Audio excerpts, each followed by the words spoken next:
मैं एक कॉकरोच हूं।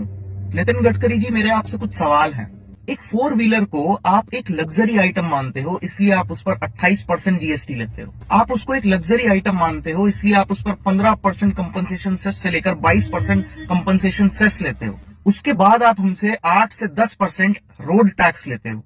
उसके बाद जब हमारी गाड़ी सड़क पर आती है तब आप हमसे टोल टैक्स लेते हो। नितिन गडकरी जी, मैं ऑल्टो चलाता हूं। 6 लाख रुपए की गाड़ी है ऑल्टो, और फॉर्च्यूनर 60 लाख रुपए की गाड़ी है।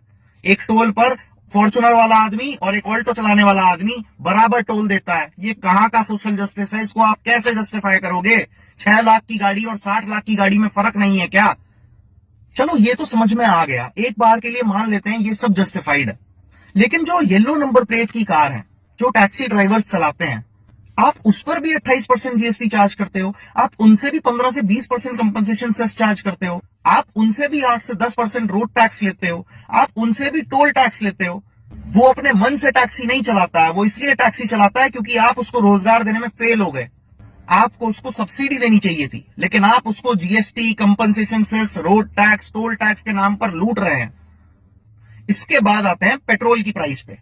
कोविड काल में जब पूरी दुनिया में तेल का दाम इतना कम था, हम तब भी इसी रेट पर पेट्रोल खरीद रहे थे।